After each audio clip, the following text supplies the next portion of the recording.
to me, that is a fair criticism of being selfish.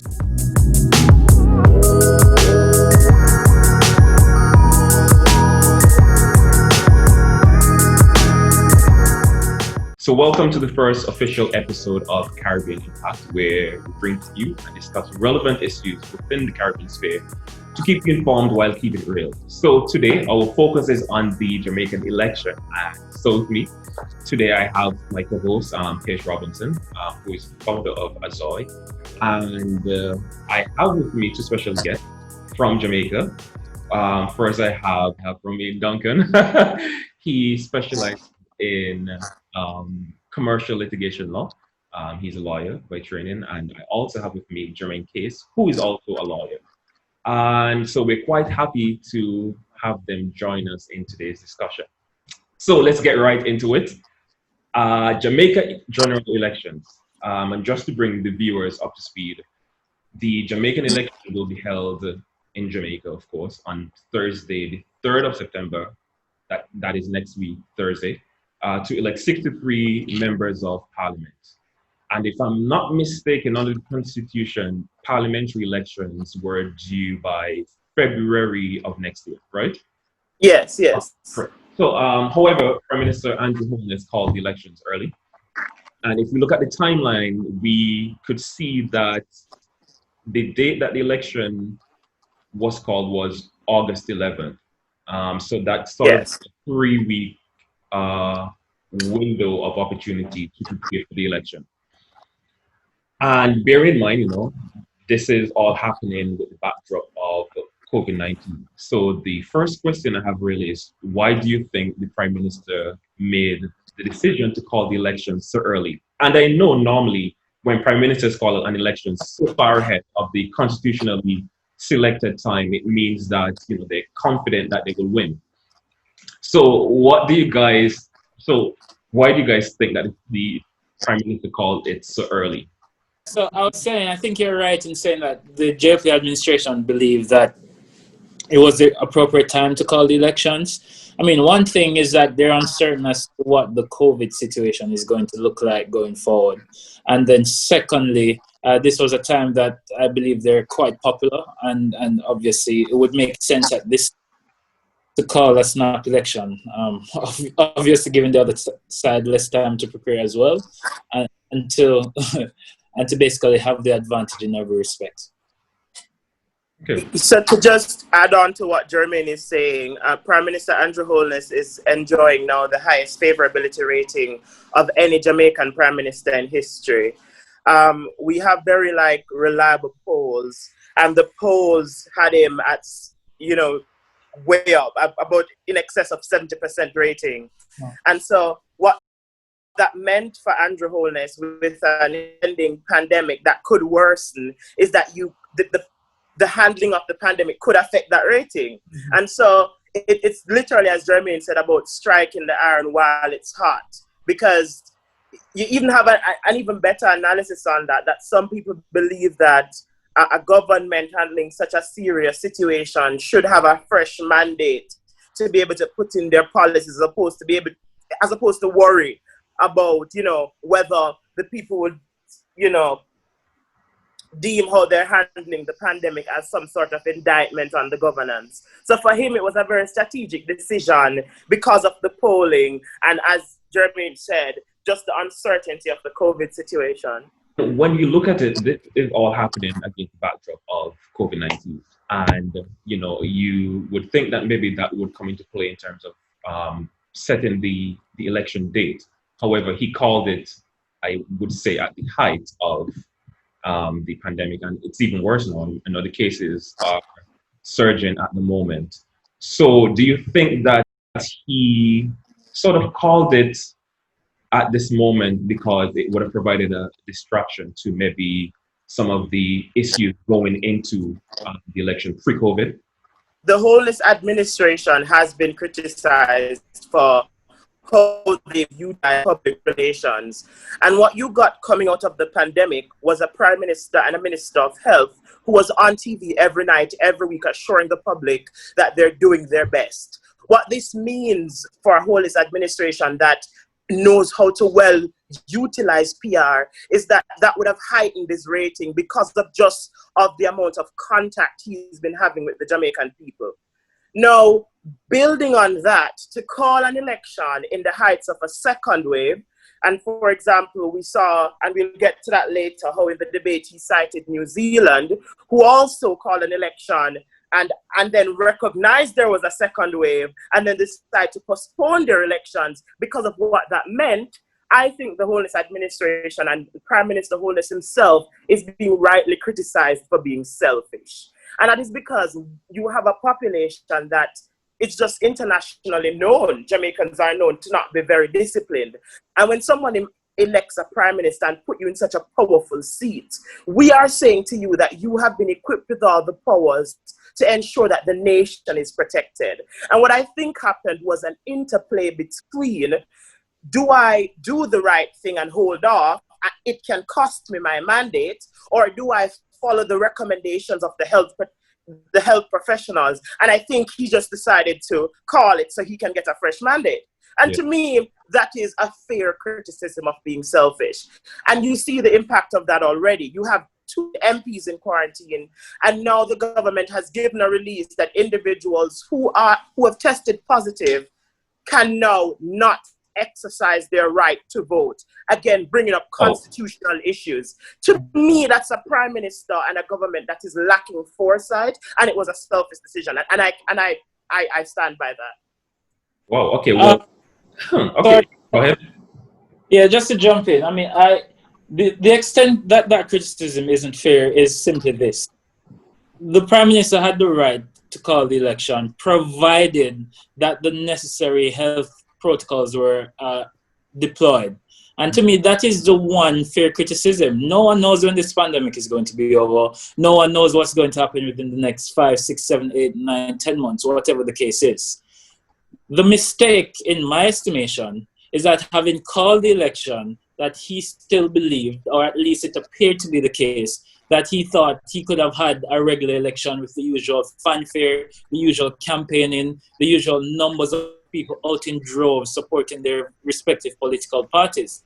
And so that should have been made clear from the very start, that this is going to be a COVID-19 election, and so the usual fanfare that we're accustomed to having just cannot take place given the circumstances in play. And so that, to me, is the main criticism. Otherwise, we don't know what's going to happen, and you don't want this pandemic to roll over in a situation where now you might have, say, an illegitimate government because we did not or could not call the election when it was constitutionally due or overdue, in the event that it couldn't happen within this year or by any rate by next February. So, I mean, those are my main things for this. And the criticism are fair, but hey, we have to get on with life, don't we? I definitely hear both sides. Oh, go ahead, Piers. I just wanted to add on to that because, of course, Trinidad and Tobago would have had their election very recently. And Dr. Rowley, while being criticized because, of course, COVID-19 cases in the country are, exploding, he said, the election is constitutionally due by September, right? He needed to call the election. It's the prime minister's prerogative so to do, right? If he hadn't called the election, people would have criticized him for, of course, violating the Constitution and not calling it when it's constitutionally due. So again, there's that dynamic there, right? While yes, you do have health considerations to go through, perhaps this is also something that Mr. Holness would have thought about. I know the Elections and Boundaries Commission would have also put certain measures in place, but at the end of the day, it's up to the voting public to take the necessary precautions and adhere to the protocols, Well, I mean, so for example, so my country also, which is weird, so all 3 of our countries would have held an election in pandemic. So my country of Sinkers and Nevis held our election in June. And just like Jamaica, it was called 3 weeks before the election date around that time. And I'm sure the same for Trinidad also. So we see a pattern happening there. However, for us, constitutionally, the election date was due early August. So we faced a situation where we couldn't delay our elections solely because of the pandemic. But due to the Constitution, we had to get it done. but I'm happy to say that we handled it pretty well. And of course, there were challenges, but I think that the government did an excellent job of navigating the country through the pandemic while also still having an election. And our cases have been extremely low. And based on the comments I would have seen on social media, people felt really good about that. So I think there are differences in our country where now Jamaica is surging in cases. So it's a different ball game, so to speak. So Yeah. discuss something that makes me extremely happy, and that is the Jamaica general elections debate. And now kudos to Jamaica for being so progressive and doing this. And for those in the wider Caribbean who might not know, Jamaica successfully held 3 election debates leading up to election, and the last one being last night. And they were split into 3 topic areas: 1, social issues; 2, finance and the economy; and 3, leadership. So let's jump right into debate 3, since that only happened last night and it's still fresh in our minds. So, guys, what are your thoughts? For context, last night saw the young and favorable Andrew Holness facing up against recently recovered Peter Phillips, who just fought off Peter Bunting in a party leadership challenge. So what you saw was an old seasoned politician who was struggling to maintain and ignite his party base because of division, against Andrew Holness, who was favorable, who had been leading for 4 years, who the people thought was doing a good job.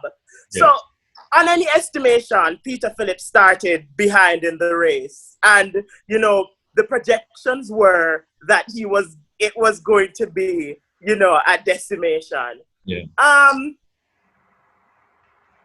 Quite the opposite happened. What happened last night demonstrates that, yes, there is room for youth and development and growth, but there is still some room for experience. And what you saw was Peter Phillips measured responses to the questions being posed by very tough journalists in Jamaica, where he had way more direct answers. And for, leaving that debate, even if you didn't feel like, oh, well, okay, great, I'm going to vote People's National Party, you felt that Peter Phillips does, in fact, have a strong command of the different issues facing the country and would do a good job if given the chance to. As opposed to Andrew Holness, who started ahead of the game. He is a reasonable orator. He speaks well, but we saw at parts where we saw criticisms all over Twitter where he stuck to his script a bit, was guarding himself a bit because he, a little unsure. And then we saw some jabs against Peter Phillips that people thought just weren't necessary just because of what he was up against, a way more measured person. And so in the end, every estimation had the debates concluding in a neck-to-neck finish, which in and of itself is something for Peter Phillips and the People's National Party to be proud of because of where they stood going into that debate. Definitely. Jermaine, what say you? Yeah, I mean, to be honest, more or less the same. But I think a particular context is important in terms of where we're coming from with Dr. Peter Phillips. I would say within the last 2 weeks, on the back of a horrendous interview that he had with the said Dion Jackson Miller, who was one of the panelists on the interview last night. And secondly, as well, a live broadcast with other members of the party, where I believe the teleprompter went and you saw Peter Phillips basically grasping for paper, unable to even improvise and introduce the live debate that was supposed to happen among members of the PNP administration. So I think it was critical that he recovered so tremendously last night against the Prime Minister, and I thought personally that was quite incredible. One thing I think we have to acknowledge, to be honest, is that this is perhaps not the Prime Minister's forte in a sense, because he did struggle, I believe, if I recall correctly, against Portia Simpson Miller. And now in this format, he struggled again against Dr. Phillips. So one has to wonder exactly whether this is his thing. But overall, it was a very interesting debate. Both men, as Jermaine said, handled themselves quite well. And, it's good to see that we're able to reach this level of maturity where there was just so much respect that both men showed for each other. And overall, it was a very clean debate. As to whether it will influence voters, we're not sure. But critically, the PNP's base would have been certainly energized, seeing that Dr. Phillips had the chops to deliver on being Prime Minister. So that's all I would say on that. Yeah, definitely. One of the things I would say really quickly is that Jamaicans must be proud of the fact that Jamaicans can get together and host a debates commission where you can actually get the leaders of the parties to commit to debating each other. And I mean, in Trinidad and Tobago, we've tried this debate stuff, but the leaders of the party don't have the courage to face each other and debate each other because they question, well, what's the benefit for them, right? The incumbent says the only thing that would do is pull their numbers down or and it doesn't really suit their interests, right? So again, it's great to see the level of maturity that Jamaica has basically shown for the rest of the region, and I hope that we can somehow emulate that. I guess this provides a perfect segue into what I want to ask next. What do you think are the top three main issues going into this election besides COVID-19? For me, I think the voters showing up next Thursday will be considering the crime situation in Jamaica and the fact that the incumbent has tried to curtail crime with perpetual states of emergencies. And if the criticisms are fair, that restricting movement in that regard and creating some sort of a society that is akin to police ruling will in fact have any impact on the crime rate and the fact that we're not seeing the results that you would want from such a constitutionally infringing practice that is being utilized. So I think they will be voting on crime.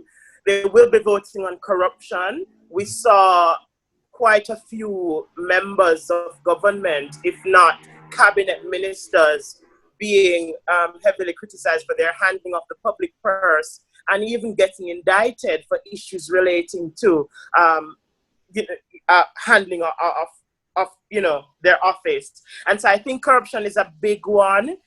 I would hope that we are still going to vote for the economy because that is what fuels all the other things that are wrong with Jamaica. The brain drain, because young people like myself believe that we're not paid at the correct level of the economy, the fact that we're not benefiting enough from CARICOM, it's all the economy. And I suspect that with the sliding dollar and some economists are saying that, that might not be an issue that we should vote on because it might be a positive indication because it would reduce inflation that the dollar is sliding the way that it is.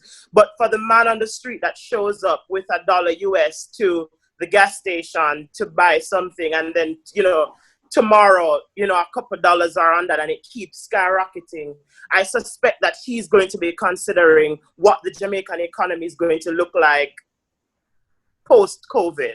So my issues are the perpetual states of emergency, corruption, and the economy. That's a really good response. So Jermaine, what are your top three issues? Well, I think I'll touch first on the issue of crime and crime management, generally speaking. I don't know if it's going to focus so much on these specific issues relating to the constitutionality of the zones of special operations per se. And a response from the Prime Minister last night was very telling.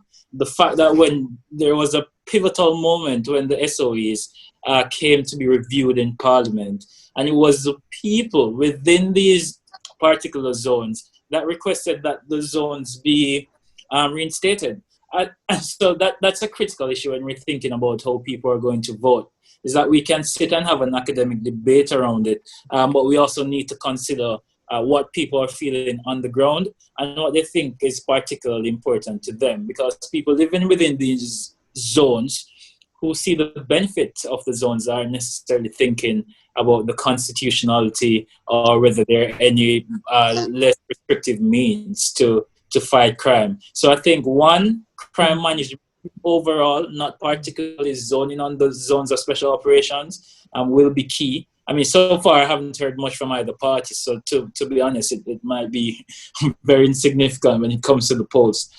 Secondly, I think that education might be important, and particularly in these times when we have no idea as to when schools will reopen.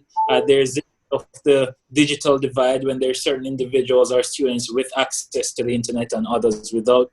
Question is exactly how you view that and how you fix it. And then also, for example, with student loan management and the different promises that have been made by the different parties, lots of young people would be looking to see which of the parties has a better promise. So I think, secondly, economy should be an important one to look out for. That's probably it, basically. So economy, the education, and crime. Economy, definitely, that has to be a big one. And that's where the JLP comes in with its macroeconomic policies and promises. And of course, that's where the PNP now come in with their promise of an economic stimulus in the wake of COVID-19. So that will be really interesting to see. And the final thing I would say is that one would think that the issue of corruption would probably be determinative. And if it is, arguably, the JLP should probably hands-on lose the election based on the number of scandals that popped up. But again, we don't know necessarily how that's going to play out. And sadly, Jamaica is not new to having these types of political scandals, which have not necessarily swung the voters in either direction. So let's see. Okay, well, really good responses and feedback. So just two last rapid questions. So based on the three debates that occurred, who would you say won the debate overall? And I mean, sometimes it's hard to really qualify these things, but hey. I would say, for me, Peter was the best debater of the series, Dr. Phillips, that is. And this is because, one, he was very measured. Two, his responses were quite succinct. And three, you got the sense, the genuine sense of sincerity from him as a leader of the People's National Party and Prime Minister hopeful. And overall, his responses were just very, very well structured. Yeah. And to me, if you're looking at someone who debates to say, well, how can I be an effective debater, bringing across the points that I need to bring across and bringing them across in a way that is respectable, respectful, and understandable, then it would have to be Peter Phillips for me. Okay. The Jamaica Labour Party entered the debates with some showstoppers. We expected that Kamina Johnson would have come out of debate number one on top just because of her experience and how in tune she is with the issues of the country. And then we expect on the second night that Dr. Nigel Clarke was going to blow Mark Golding away again just because of his command of finances, both men being Oxford graduates. And then on the third night, we definitely thought that Andrew Holness would have walked away with it. And funny enough, none of those things happened for the 3 days. You had a way closer debate on the first night. It didn't go down into the root of the issues as you would like it to, but we saw a Raymond Price improving majorly from his last showing at the national debate, having a strong command of the content of the manifesto that he was meant to represent. And again, just not the sort of blowout that you expected. And then on the second night, while Nigel may have gotten the better of Mark Golding, but it was by a small margin. And then last night you saw that Peter Phillips got the better of Andrew Holness. Again, a small margin, but it just wasn't expected at all. So I will not, unfortunately, say who won the debates, but I will say that the People's National Party gained the most from the debates. Okay. And I think that's a reasonable answer, because the Jamaica Labour Party went in as favorites for all 3 debates, and it didn't happen for any of them.